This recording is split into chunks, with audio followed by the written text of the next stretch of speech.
Good day. In this session, we continue looking at strategic positioning, and we look at some of the other issues involved with strategic positioning. Our objective will be to understand the Ansoff matrix, to understand different methods of growth, to look at global factors and how they influence strategy, and to look at the issue of benchmarking. What is the Ansoff growth matrix? It's a very important technique which is available to us in the framing of strategy. What the technique says is that a firm has four broad options to grow, right? One of these is to continue doing what it's doing today, the same product, the same market, and in that market to try and increase penetration. The other way the firm can grow is to find some new products which satisfy the same need that it is satisfying today, right? The firm is addressing certain needs of the customer. Now, if those needs can be met by some other products which the firm can make, then that's another way in which the firm can grow. The third way is if the firm can find other needs that can be met by the products that the firm makes, right? The firm makes certain products. Now, at the moment, those products are directed towards certain kinds of needs. If the needs can be widened, and if the same product can be used for other needs, right, then again, that's an avenue of growth. The fourth avenue of growth is where the firm looks at new products and new needs, meeting new needs altogether. Now, clearly, these four are not all equally easy. The first one, where you look at improving your penetration in your present operations, is the easiest. Equally, trying to move into a new market may be more difficult than trying to satisfy your existing market, trying to broaden your existing market with more products. And certainly, the fourth option of looking at a new product and a new market altogether is the most difficult. Now, if these are put into the form of a matrix, this is what it would look like. You have existing markets, new markets, existing products, new products. Now, if it's the existing market, existing products, it's market penetration, right? If it's the existing market with new products, where you're trying to satisfy the needs of existing customers, but producing new products for them, that's product development. If you are looking at your present products, but you are looking at new needs that they can address, you're looking at new markets, then you're talking about market development. And when your product and market are both new, you're talking about diversification, right? The fourth approach, the approach of diversification, if you look at it in a little depth, this diversification could either be related or it could be unrelated. Related meaning that you are talking about products which are related to the existing products. And in unrelated, you're talking about completely new areas of business. Both of these approaches have benefits as well as concerns. After all, if you look at related areas, you can share your existing expertise. Perhaps you can share your existing market channels, right? Perhaps you can use your existing production facilities.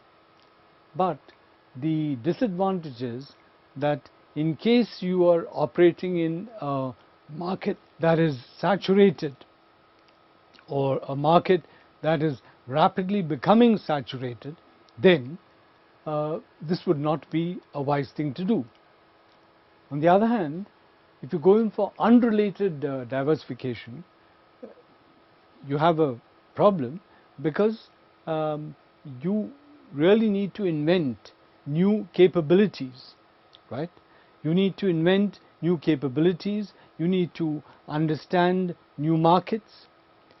Now, you need to understand new technologies.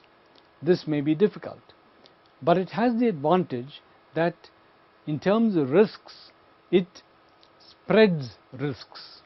At the moment, your company is in a particular area of business. If there is some problem with that particular area of business, your company suffers.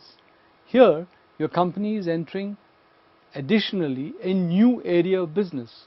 Therefore, your risks are spread. It has that unrelated diversification, has that advantage. Related diversification could again be of two different types, right? You could have vertical integration, or you could have a horizontal spread. Now, we look at these in a little more detail as we go along.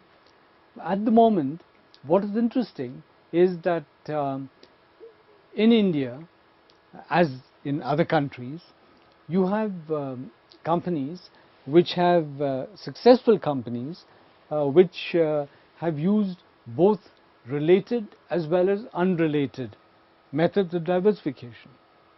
Now, take a company like the Bajaj Group in Pune, right? Now, Bajaj has largely confined itself to the two-wheelers and three-wheelers, right? So, their diversification has been related diversification. Whereas, if you look at a company like ITC, right? ITC is in areas as distinct as hotels, tobacco, consumer products, paper, right? Each one of these is a totally different business area. Both the ITC as well as the Bajaj Group, both are successful entities. So therefore, both these models of diversification could lead to success.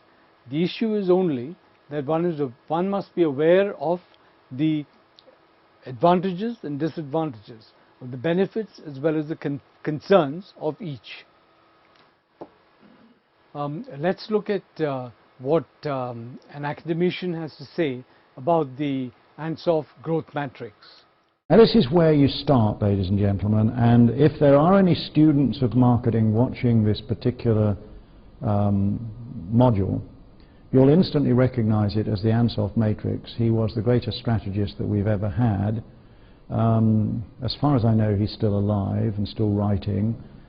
This is a very simplified version of his matrix. And the way it works, without boring the pants off everybody, is to say you've got your present products or services in your present markets, and whether we like it or not, everybody who's watching this, that is where you live now. That's where you are now. And therefore, it strikes me that the one thing that you should be doing is exploring all of this first, rather than leaping around in the other boxes. So the first thing you would do is you would look at productivity, wouldn't you? You can actually make productivity improvements for the things you sell and the processes by which you sell them, and you can actually make a lot of extra money without doing anything fancy. The other thing is, if you were to break this down into different products for different markets, different segments, quite clearly in each of these you've got the possibility of either market growth or market share growth. And when you've said those three things, productivity, market growth or market share growth, there is nothing else that you can do in that box at all to grow your sales and profits. And that's where you start. If that is the case, and you cannot grow to the degree to which you need to grow, the next obvious thing to do is to develop new products for your existing markets, isn't it? Because that must be less risky than doing this one, and the history of commerce is replete with cases of companies who took their products into new markets and fell flat on their face.